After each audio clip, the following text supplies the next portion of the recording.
मैत्रिणींनो, मॉडर्न कपडे घालायला आजकाल आपल्या सगळ्यांना आवडत असतं.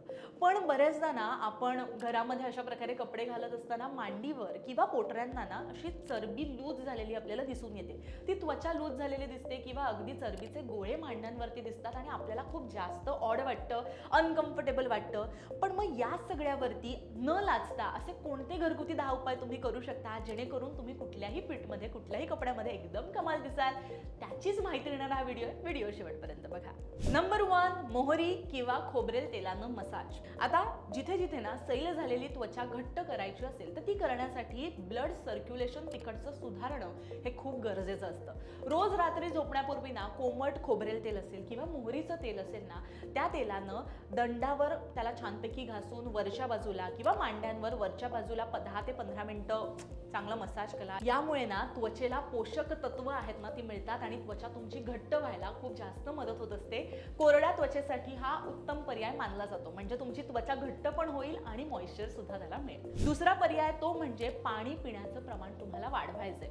त्वचेची इलॅस्टिसिटी म्हणजे लवचिकपणा जो आहे ना तो जर टिकवून ठेवायचा असेल तर त्यासाठी शरीरात भरपूर पाण्याची गरज असते. ती कमतरता नसली पाहिजे, कारण पाणी प्यायल्याने टॉक्सिन्स बाहेर पडतात, त्वचा नैसर्गिकरित्या घट्ट आणि तजेलदार होते. त्यामुळे दिवसातून 8 ते 10 ग्लास पाणी हे नक्की तुम्ही प्या. तिसरा पर्याय तो म्हणजे कोरफड जेलचा वापर करा. आता कोरफडीमध्ये ना मॅलिक ऍसिड नावाचं इन्ग्रेडियंट आहे जे त्वचेची लवचिकता आहे ना ती सुधारण्यासाठी मदत करत असतं.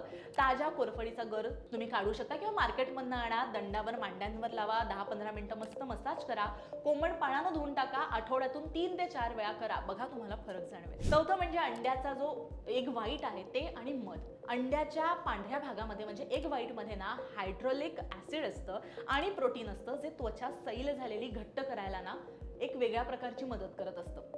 एका अंड्याचा तुम्ही पांढरा भाग घ्या, त्यामध्ये 1 चमचा मध तुम्ही मिक्स करा. जे मिश्रण दंडावर मांडीवरती तुम्ही 20 मिनिटं छानपैकी लावून ठेवा, मसाज करा आणि सुकू द्या.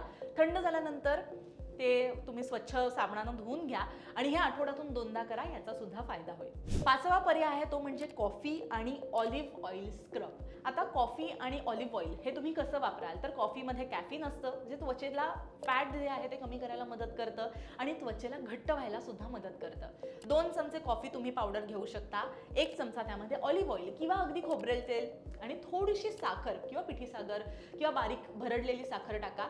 स्क्रब तुम्हाला छानपैकी त्याच्याने मांड्यांना दंडांना करायचं आहे 5 ते 10 मिनिटं. यामुळे डेड स्किन पण निघून जाईल आणि त्वचा तुमची टोन व्हायला सुद्धा मदत होईल, कारण तिकडे हालचाल निर्माण होईल म्हणून. 6वं आहे लिंबू आणि मध. लिंबामध्ये व्हिटॅमिन सी असतं जे कोलेजन त्वचा घट्ट ठेवणारे प्रोटीन्स वाढवतं आणि मधासोबत लिंबाचा रस तुम्ही मिक्स करून दंडावर मांड्यांवरती लावला तर चरबी कमी व्हायला मदत होते, त्वचा घट्ट सुद्धा तुमची होते. 7वा मुद्दा आहे तो म्हणजे घरगुती हलके व्यायाम. मंडळी, हे सगळे उपाय करत असताना व्यायाम करणं अनिवार्य आहे. फक्त आहारानं दंडाची मांड्यांची चरबी कमी होणार नाही, त्याला व्यायामाची जोड हवीच हवी.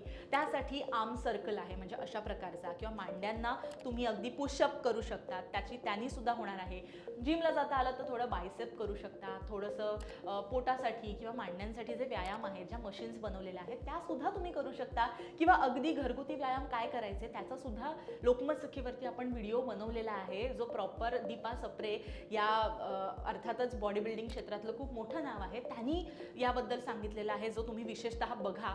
त्यामधल्या ज्या काही स्टेप्स आहेत त्या तुम्ही करू शकता जेणेकरून तुमच्या दंडावरची मांड्यांवरची चरबी तुम्ही घरच्या घरी किंवा जिममध्ये जाऊन किंवा झुंबा करा किंवा डान्स करा किंवा योगा करा, कशीही तुम्ही कमी करा. पण फक्त घरगुती उपायांवर डिपेंड राहू नका, त्याच्याबरोबर व्यायाम करणं हे गरजेचंच आहे.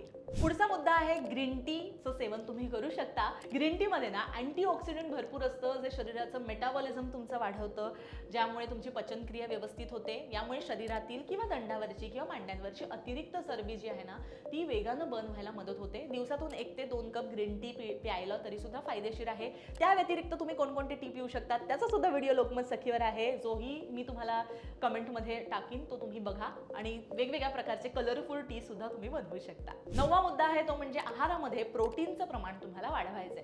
त्वचा घट्ट ठेवण्यासाठी ना तुमचे मसल्स हे टाईट असणं, मजबूत असणं, स्ट्रॉंग असणं खूप गरजेचं आहे. तुमच्या आहारामध्ये डाळी, कडधान्य, पनीर, अंडी किंवा मोड आलेले कडधान्य यासारखे जे प्रोटीन युक्त पदार्थ आहेत ना त्यांचा समावेश करा.